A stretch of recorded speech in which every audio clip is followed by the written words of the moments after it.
दूसरा राजा निकालेंगे और उसका दूसरा अध्याय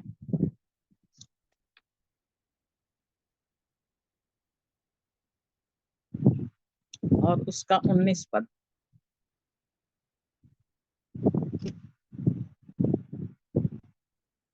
एलीशा का आश्चर्य कर्म है ये। उस नगर के निवासियों ने एलीशा से कहा, देख ये नगर मन भावने स्थान पर बसा है, जैसा मेरा प्रभु देखता है, परंतु पानी बुरा है और भूमि गर्भ गिराने वाली है। हाँ, यहाँ पर परमेश्वर का वचन कह रहा है, उस नगर के निवासियों ने एलीशा से कहा। एलीशा हम जानते हैं कि कैसे एलिया के पीछे पीछे चलता था, और कई बार एलिया ने कहा कि तू रुक, मैं आगे जा रहा हूँ, तो एलीशा उसके पीछे जाना नहीं छोड़ा। और जब वो उसके पीछे पीछे लगातार चल रहा था, तो उसी के 2 अध्याय के 9 पद में कह रहा है कि उनके पार पहुंचने पर एलिया ने एलीशा से कहा, इससे पहले कि मैं तेरे पास से उठा लिया जाऊं, जो कुछ तू चाहे कि मैं तेरे लिए करूं वह मांग। एलीशा ने कहा, तुझ में जो आत्मा है उसका दूना भाग मुझे मिल जाए। मिले। और तब हम देखते हैं कि एलिया 10वें पद में कह रहा है कि एलिया ने कहा, तूने कठिन बात मांगी है, तो भी यदि तू मुझे उठा लिए जाने के बाद देखने पाए तो तेरे लिए ऐसा ही होगा, नहीं तो ना होगा। और वो चलते चलते बातें कर रहे थे, अचानक एक अग्निमय रथ और अग्निमय घोड़ों ने उनको अलग अलग किया, और एलिया बवंडर में होकर स्वर्ग पर चढ़ गया, और उसे एलीशा देखता और पुकारता रहा, हाय मेरे पिता, हाय मेरे पिता, हाय इस्राएल के रथ और सवार। जब वह उसकी ओर फिर देखना पड़ा, तब उसने अपने वस्त्र पकड़े और फाड़ कर 2 भाग कर दिए। फिर उसने एलिया की चद्दर उठाई जो उस पर से गिरी थी, और वह लौट गया और यरदन के तट पर खड़ा हुआ। तब उसने एलिया की वह चद्दर जो उस पर से गिरी थी पकड़ कर जल पर मारी और कहा, एलिया का परमेश्वर यहोवा कहाँ है?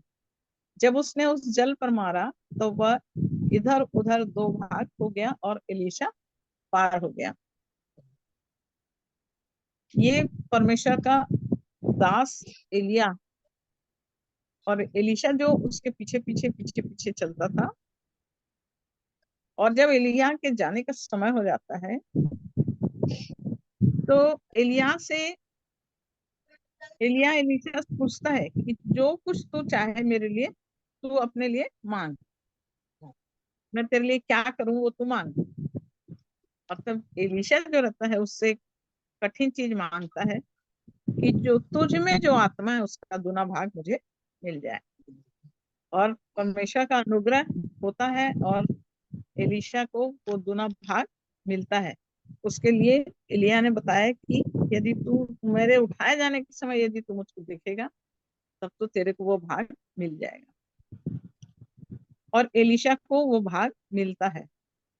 और यहाँ पर जब एलीशा के ऊपर वो चादर गिरती है, उस चादर को लेके वो यरदन नदी में मारता है, और वहां से वो 2 भाग हो गया। तब एलीशा पार होके आता है। और जब एलीशा पार होके आ रहा है, तो यहाँ पर 19 पद में लिख रहा है, उस नगर के निवासियों ने एलीशा से कहा। और तब उस नगर में जहां पर वो आता है, वहां के निवासी लोग एलीशा से कह रहे हैं इस बात को कि देख, यह नगर मन भावने स्थान पर बसा है। नगर जो है वो कहाँ है? मन मन भावने भावने स्थान स्थान पर, जैसा मेरा प्रभु देखता है ना। कि नगर तो बहुत अच्छे स्थान में बसा हुआ है, मन भावने स्थान में बसा हुआ है, परंतु लोग कह रहे हैं कि परंतु पानी बुरा है और भूमि गर्भ गिराने वाली। और तब 20 पद में उसने उसने कहा, एक नए प्याले में नमक डालकर मेरे पास ले आओ। वे उसे उसके पास ले आए। 21 पद। तब वह जल के सोते के पास निकल गया और उसमें नमक डालकर कहा, यहोवा यूं कहता है, मैं ये पानी ठीक कर देता हूँ, जिससे वह फिर कभी मृत्यु या गर्भ गिराने का कारण न होगा।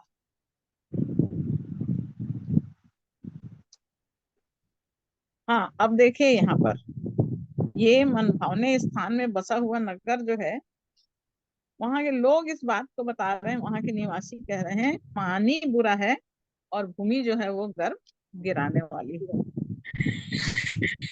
और तब एलिशा जो रहता है, चूंकि एलिशा को परमेश्वर की तरफ से दुगनी सामर्थ मिल गई रहती है, और तब उस स्थान में एलिशा क्या करता है, एक प्याले में, नए प्याले में नमक डालकर मेरे पास ले आओ। और उस नमक को लेके वो कहाँ जाता है, उस जल के सोते के पास, जहां से पूरे शहर को पानी मिल रहा है। ये उस सोते के पास चला गया और उस सोते के पास जाके क्या कर रहा है, और उसमें नमक डाल कर कहा। उसमें क्या किया, नमक को डाला। देखो, घर, भूमि गर्भ गिराने वाली है और पानी बुरा है, और उस सोते में नमक को डाल के क्या कहता है, यहोवा यूं कहता है, मैं यह पानी ठीक कर देता हूँ। उसने नमक डाला और क्या कहा, परमेश्वर क्या कह रहा है कि मैं इस पानी को अब ठीक कर ठीक देता कर हूँ, देता जिससे वो कभी मृत्यु या गर्भ गिराने का कारण नहीं होगा, हूँ। है ना। मृत्यु मृत्यु का कारण नहीं होगा बोल रहा है। एलिशा के इस वचन के अनुसार पानी ठीक हो गया और आज तक ऐसा ऐसा ही ही है। है। मेरे प्रियो, हमारे जीवन में भी ऐसी ही, हमारा जीवन कैसा था, बुरे जीवन को हम जी रहे थे, है ना। हमारे पास मसीह का जीवन नहीं था, तो हम संसार के जीवन में चल रहे थे। पानी कैसा है, बुरा है। हमारा जीवन कैसा था, बुरा था। परंतु परमेश्वर के दासों के द्वारा जब हमने वचन को सुना है, जैसे एलीशा ने जाके उस सोते के पास एक नए प्याले में नमक लिया और उस सोते के पास जाके उसमें नमक को डाल दिया, और वहां पर यह आश्चर्य कर्म होता है। वैसे ही सांसारिक जीवन में एक मनुष्य जो रहता है, मन भावना दिखाई देता है, बड़ा सुंदर जीवन दिखाई देता है, दिखने में सुंदर दिखाई देता है ना, बड़ी अच्छी नौकरी है, सब कुछ बहुत अच्छा है, बहुत अच्छा है, बहुत अच्छा है। परंतु जीवन रहित दशा, ये बुरी दशा है, और मृत्यु मृत्यु के देश में पाए जाते हैं, अंधकार में पाया जाता है मनुष्य। परंतु नए प्याले में नमक डालकर, नए प्याले में नमक, और हम लोग, यीशु मसीह ने क्या कहा, तुम क्या हो, तुम पृथ्वी के नमक हो, तुम पृथ्वी के नमक हो। तुम पृथ्वी के नमक हो। और नमक कैसा होना चाहिए, देखिए मत्ती 5 उसका 13।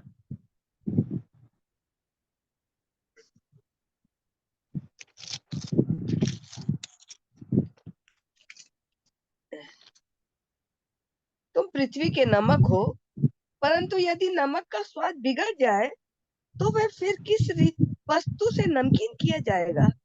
फिर वह किसी काम का नहीं, केवल इसके कि वह बाहर फेंका जाए और मनुष्य के पैरों तले रौंदा जाए। यहाँ कह रहा है, यदि नमक का स्वाद बिगड़ जाए तो फिर वह किस वस्तु से नमकीन किया किया जाएगा। जाएगा। यदि नमक का स्वाद, अब वो भूमि गर्भ गिराने वाली है, पानी बुरा है, उसमें ले जाके एलीशा ने क्या चीज को डाल दिया, नमक नमक को को। डाल दिया। पर यदि नमक ज्यादा डल जाता तो स्वाद बिगड़ जाता। बिगड़ जाता। और यदि नमक का स्वाद बिगड़ जाएगा तो फिर किस वस्तु से नमकीन किया जाएगा, बोल रहा है, वो किसी काम का नहीं होगा। नहीं है। मतलब कितना एक्यूरेसी में उस जल में एलिशा ने नमक को डाला है। यहाँ पर परमेश्वर का वचन हमको इसी बात को बता रहा है कि तुम पृथ्वी के नमक हो। हमारा बुरा जीवन भूमि गर्भ गिराने वाली परमेश्वर के वचन से रहित दशा में पड़े हुए बुराई के जीवन में जी रहे थे। हमारा जीवन का पानी जो कैसा सोता था, याकूब में क्या लिखा, सोता खारा या सारा मीठा। कौन से सोते को अपने जीवन से प्रकट कर रहा निकाल है। देंगे। तो एक मनुष्य का सोता मीठा नहीं हो सकता। सोता मीठा कब होगा, जब सोते में नमक मिलाया जाएगा, तभी सोता मीठा होगा। और यहाँ पर प्रभु यीशु मसीह ने वो नमक का वर्णन क्या बताया कि वो नमक कौन है, वो तुम हो। अब नमक के गुण क्या क्या होते हैं। नमक हम अपने जीवन में देखते हैं, हम सब महिलाएं हैं तो हम लोग को मालूम है कि नमक, हम खाना बनाते हैं तो हम पूरा खाना बना लें, पूरी अच्छी सब्जी बना लें, सब कुछ बहुत अच्छा नाप तौल के डाल लें, है ना, और उसके बाद में हम उसमें नमक डालना भूल जाएं पानी तो क्या पी लो। बिना नमक के स्वादहीन हो जाएगा। बिना नमक के कोई टेस्ट नहीं आएगा, पूरी सब्जी खराब हो जाएगी, कोई नहीं खाएगा। और यदि उसमें ज्यादा भी नमक डाल दें तो वो ज्यादा नमक के कारण भी कोई नहीं खाएगा, है ना। तो एक्यूरेसी, नमक का स्वाद जब जितना हमको डालना है उतना ही हमको डालना है।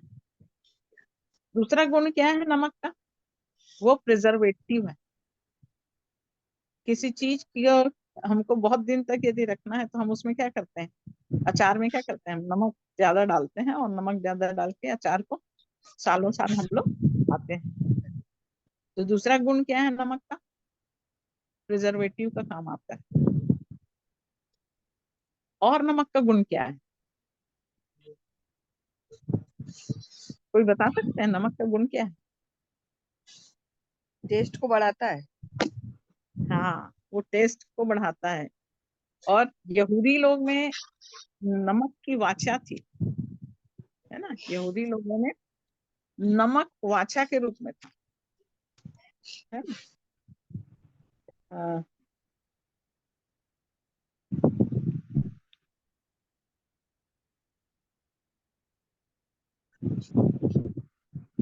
गिनती 18 का 19 देखिए।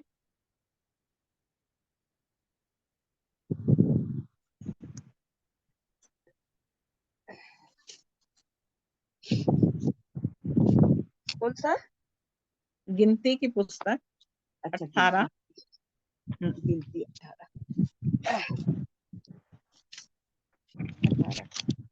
उसका 9 पद पढ़िए। जो परम पवित्र वस्तुएं आग में होम ना की जाएगी, वे तेरी ही ठहरे, अर्थात इज़राइलों के सब चढ़ावों में से उसके सब अन्न बलि, सब पाप बलि और सब दोष बलि जो वे मुझको दे, वे तेरे और तेरे पुत्रों के लिए पवित्र, परम पवित्र ठहरे। 19 पद पढ़िए, 19 पद 18 का। पवित्र वस्तुओं की जितनी भेंटें इज़राइल यहोवा को दे, उन सबों को मैं तुझे और तेरे बेटे बेटियों को सदा का हक करके दे देता हूँ। यह तो तेरे और तेरे वंश के लिए यहोवा की सदा के लिए नमक की अटल वाचा है। हाँ, नमक की क्या है, अटल वाचा है, बोल रहे हैं। पवित्र वस्तुओं, है ना। तो नमक को क्या बोला, पवित्र वस्तु, नमक की अटल वाचा। अटल वाचा में आता है नमक। एजरा की पुस्तक 6वां अध्याय उसके 9 पद को पढ़िए।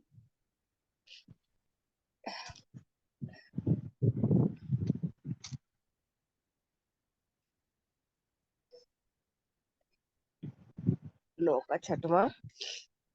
हे मेरे परमेश्वर, तुझे तेरी और अपना। सिस्टर 6 का 9। अच्छा 6 का 9। 6 का 9। क्या बछड़े, क्या मेढ़े, क्या मेमने स्वर्ग के परमेश्वर के होम बलियों के लिए जिस जिस वस्तु का उन्हें प्रयोजन हो, और जिसका गेहूं, नमक, दाख मधु और तेल यरूशलेम के याजक कहे, वे सब उन्हें बिना भूल चूक प्रतिदिन दिया जाए। यहाँ पर इजराइलियों के लिए ये बात लिखी हुई है कि क्या बछड़े, क्या मेढ़े, क्या मेमने स्वर्ग के परमेश्वर के होम बलियों के लिए जिस जिस वस्तु का उन्हें प्रयोजन हो, उतना मतलब उतना गेहूं, दाख मधु, तेल और नमक, उसके साथ साथ नमक। तो नमक जो है ये अटल वाचा में आता है। और दूसरा इतिहास 13 का 5 भी देख लीजिए।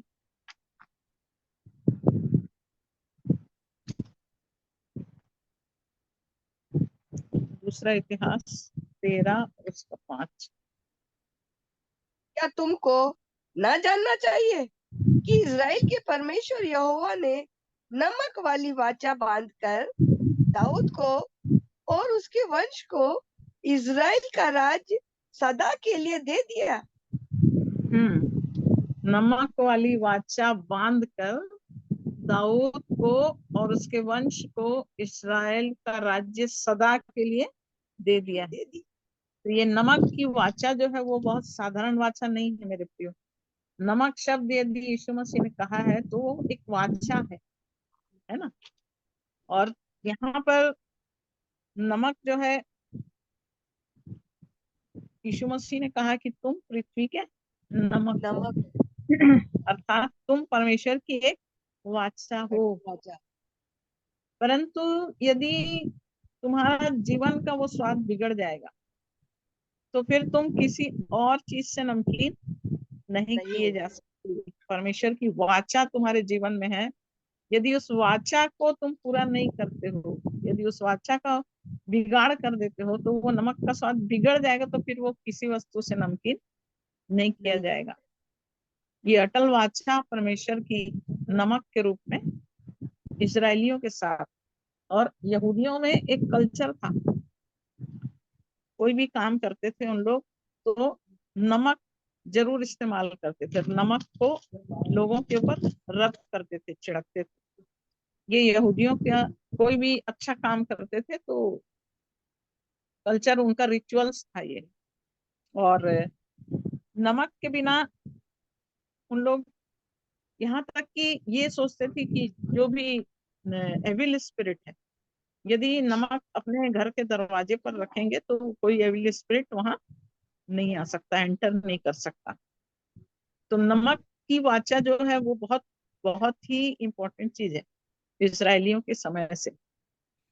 और तब यहाँ नए नियम में प्रभु यीशु मसीह ने कहा कि तुम पृथ्वी के नमक। परंतु यदि बिगड़ जाए तो फिर किस वस्तु से नमकीन किया जाएगा, वो किसी काम का नहीं है। फिर ये जीवन किसी काम का नहीं होगा यदि बिगड़ जाए, केवल इसके कि बाहर फेंका जाए और मनुष्यों के पैरों तले रौंदा जाए। ये सिर्फ फेंकने के काम आएगा, इसका कोई काम नहीं होगा। मरकुस 9 अध्याय को देखिए, मरकुस 9 और उसका 50।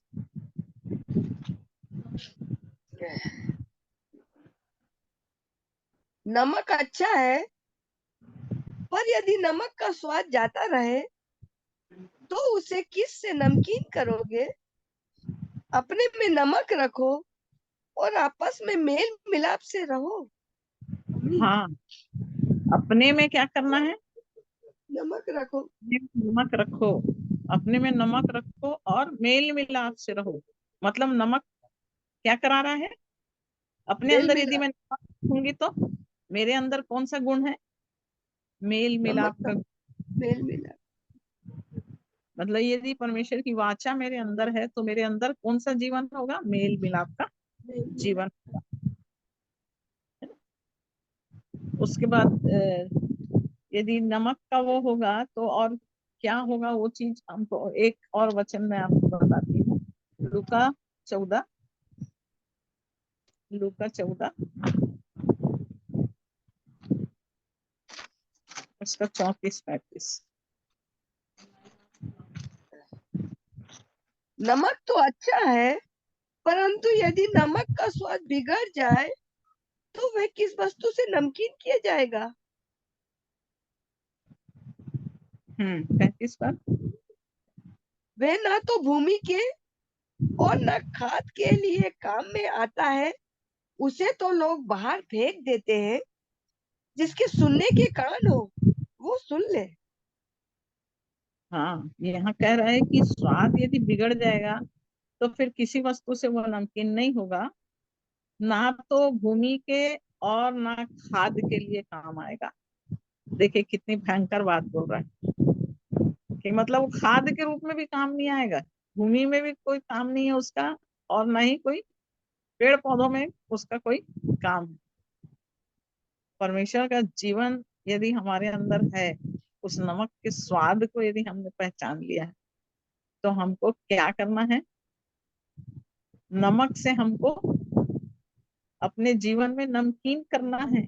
और नमक हमारे जीवन में उतना ही, जहां जितना हमको चाहिए उतना ही नमक हमारे अंदर होना है, ताकि हम क्या करें?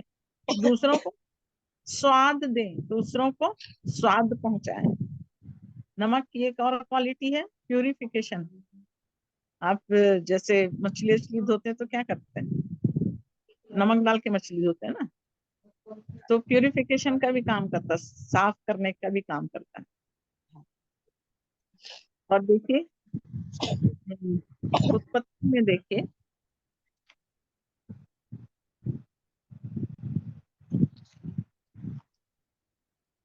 लूत के जीवन को जब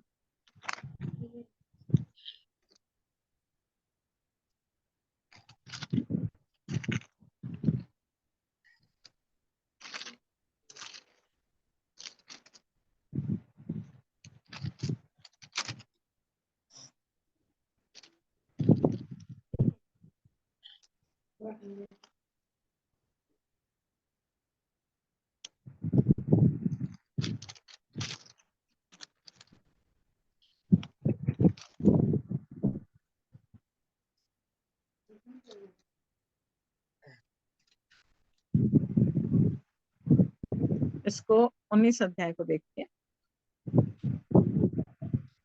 उसको 15 पद से पढ़िए तो 19 के 15 से। जब वो जब वो फटने लगी, जब दूतों ने लूत से जल्दी करने को कहा और बोले, उठ, अपनी पत्नी और दोनों बेटियों को जो यहाँ है ले जा, नहीं तो तू भी इस नगर के अधर्म में भस्म हो जाएगा। हाँ, यहाँ पर दूत उसको कह रहे हैं, लूत को, कि तो अपनी पत्नी अपने दोनों बेटी को तुरंत यहाँ से लेके जा। इस नगर में इतना अधर्म हो गया है कि यह नगर अधर्म के कारण भस्म हो जाएगा, है ना। और तब वो चेतावनी देते हैं, पर वह विलंब करता रहा। पर उन पुरुषों ने उसका और उसकी पत्नी और दोनों बेटियों का हाथ पकड़े, और क्योंकि यहोवा की दया उस पर थी, और उसको निकाल कर नगर के बाहर कर दिया। अब देखिए परमेश्वर की दया थी, इसलिए लूत को, उसकी बेटियों को, उसकी पत्नी को परमेश्वर के दूत निकाल के उनको वहां से बाहर कर दिए। और क्या चेतावनी दिए थे 12 पद में? फिर उन अतिथियों ने लूत से पूछा, यहाँ तेरा और कौन कौन है? दामाद, बेटे, बेटियां और नगर में तेरा जो कोई हो, उन सबों को लेकर इस स्थान से निकल जा। यहाँ लूत को अवसर दे रहा है परमेश्वर, और ये भी कह रहा है कि तेरा जो जो है तू जिस चीज को ले जाना चाहता है, तू जिसको भी ले जाना चाहता है, तू लेके निकल जा, इस स्थान से तू निकल जा। ठीक है। और यहाँ पर परमेश्वर की दृष्टि लूत पर होती है, और लूत अपनी पत्नी और अपनी बेटियों को लेके निकल जाता है। और 23 पद से पढ़िए उसको। लूत के सोअर के निकट पहुंचते ही सूर्य पृथ्वी पर उदय हुआ।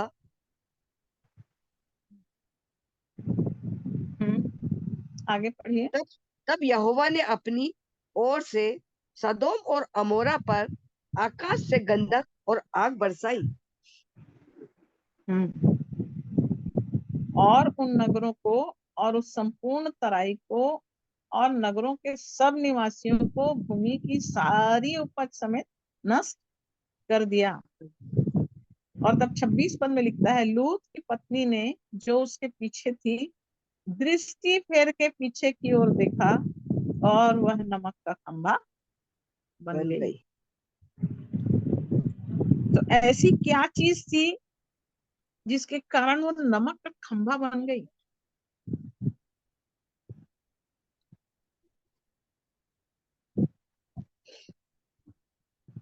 संसार की अभिलाषा है ना, उसके अंदर से खत्म नहीं हुई थी। उसने परमेश्वर की उस आज्ञा को तोड़ दिया।